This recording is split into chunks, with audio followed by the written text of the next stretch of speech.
Et si je vous disais que TikTok, cette appli que certains adorent et que d'autres fuient comme une araignée dans la salle de bain, pourrait bientôt disparaître? Oui, oui, vous avez bien entendu. Le pays des burgers XXL et de la liberté d'expression envisage de dire adieu à TikTok. Bon, je vais être honnête avec vous. Personnellement, TikTok et moi, c'est une histoire qui n'a jamais vraiment commencé. Franchement, je suis plutôt de la génération qui préfère regarder des vidéos de 10 minutes sur YouTube, mais je comprends pourquoi certains en sont accros. Et je vous vois venir, hein, ceux qui sont en mode on s'en fout, TikTok c'est pourri. Je vous comprends, mais restez quand même jusqu'à la fin de la vidéo car c'est un sujet que je vais aborder. Maintenant, la question c'est, si TikTok venait à disparaître, est-ce que ce serait une bénédiction pour la société ou un drame numérique? Spoiler alerte, eh bien c'est plus compliqué qu'un simple oui ou non. Accrochez-vous, on plonge dans le clash le plus captivant de l'année. Tout commence aux États-Unis. TikTok est accusé d'être une menace pour la sécurité nationale, rien que ça. Alors qu'est-ce qu'il lui reproche au juste? Le fait est que ByteDance, son entreprise mère, soit chinoise. Et donc certains pensent que les vidéos de danse cacheraient des messages d'espionnage. Imaginez la CIA panique devant un ado qui danse en pyjama panda. Plus sérieusement, le gouvernement américain sous la direction de Biden pense réellement que la Chine utiliserait illicitement les données récupérées sur le sol américain. Le gouvernement américain exige donc que TikTok soit vendu à une entreprise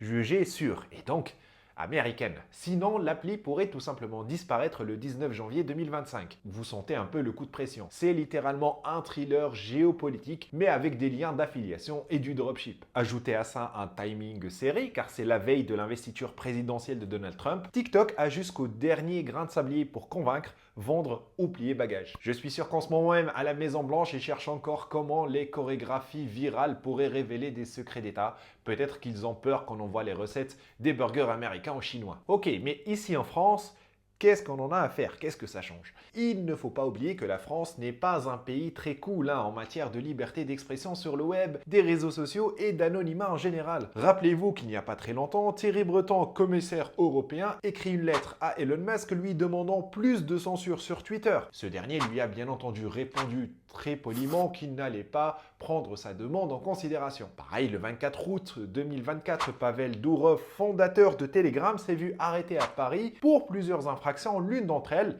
étant le manque de censure et de modération sur son application. Et donc tout ça pour dire, imaginez les États-Unis bannissent TikTok. Apple et Google sont obligés de suivre et donc virer TikTok des App Store sous peine d'une grosse amende et donc on n'y aurait plus accès même dans nos App Store en France. Pareil que ce qui s'est passé avec Huawei qui n'est plus supporté par Google. Et donc il ne faudra pas compter sur la France pour faire pression sur les États-Unis pour les raisons que j'ai citées avant. Je pense même que la France leur enverra un petit GG well played. Et donc l'impact direct est catastrophique pour les créateurs français qui voient leur audience s'évanouir du jour au lendemain et aussi plusieurs petites entreprises perdent un outil crucial pour vendre leurs produits. Vous savez que certaines boulangeries par exemple se sont fait connaître grâce à TikTok. Oui, TikTok est une plateforme gratuite qui permet à plusieurs établissements de se faire connaître, des établissements qui n'ont pas de budget marketing énorme comme certaines grandes enseignes, mais qui n'étaient pas très connus malgré des produits de bonne qualité. En quelques chiffres, en 2023, TikTok a permis à des petites entreprises françaises de générer près de 1,4 milliard d'euros.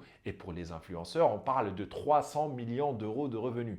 Supprimer ça, c'est comme enlever les pains au chocolat de la boulangerie. C'est le chaos total. Et donc certains partisans de l'interdiction de TikTok affirment que c'est pour notre sécurité. Mais est-ce que TikTok est vraiment une menace? Ou est-ce que TikTok est la seule menace? En 2023, Facebook s'est pris une amende record de 1,2 milliard d'euros pour des violations similaires.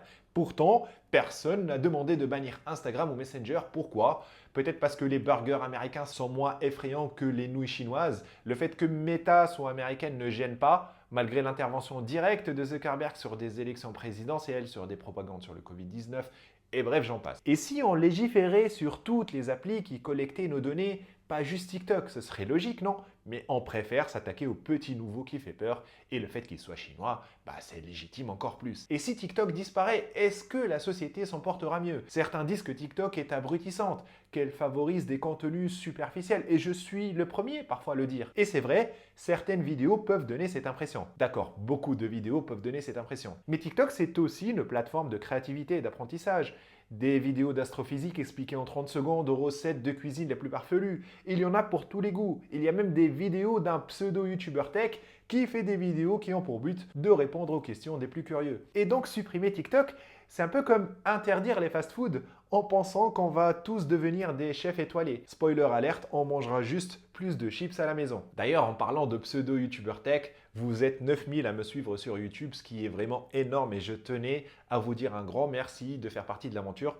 Beaucoup d'entre vous qui regardez cette vidéo, vous n'êtes pas abonné à ma chaîne, donc pensez à le faire et à activer les notifications pour ne pas louper mes prochaines vidéos qui sont parfaites pour les curieux comme vous. Alors que va-t-il se passer maintenant dans un avenir très proche? Première option, TikTok est vendu comme le veut le gouvernement américain, mais sous le joug d'un censeur américain qui va commencer à plus censurer et à nous mettre de la pub partout, peut-être même faire payer un abonnement comme ils savent le faire. Deuxième option, TikTok ne fait rien et donc disparaît des App Store et c'est la ruée vers YouTube Shorts et Instagram Reels et donc on ne résout pas forcément le problème de la consommation de contenu à courte durée mais on déplace le problème. Troisième option, les tribunaux bloquent l'interdiction mais la régulation des données devient le sujet le plus chaud de la décennie. C'est une option très peu probable mais Trump a dit récemment qu'il aimait bien TikTok alors qu'avant c'était le premier à vouloir le virer mais bon il faut savoir qu'il a fait toute sa campagne électorale sur le thème de la liberté d'expression donc il ne peut qu'être contre le ban de l'application. Et donc pour conclure, je dirais que TikTok c'est plus qu'une appli de danse et qu'on le veuille ou non, c'est un phénomène culturel et économique. Alors si on l'interdit, est-ce vraiment pour notre bien ou juste une question de pouvoir politique? Moi je pense que la vraie question c'est comment utiliser ce genre d'outils de manière responsable, quel rôle ont les parents dans la supervision des contenus que leurs enfants consomment, comment guérir le mal et non le symptôme. Mais bon, ça ce n'est que mon avis d'idéaliste rebelle. Et vous, qu'est-ce que vous pensez? Est-ce que TikTok mérite ce traitement ou est-ce qu'on devrait simplement mieux éduquer nos habitudes numériques? Dites-le moi en commentaire et n'oubliez pas, abonnez-vous, partagez cette vidéo et surtout, restez curieux. À plus!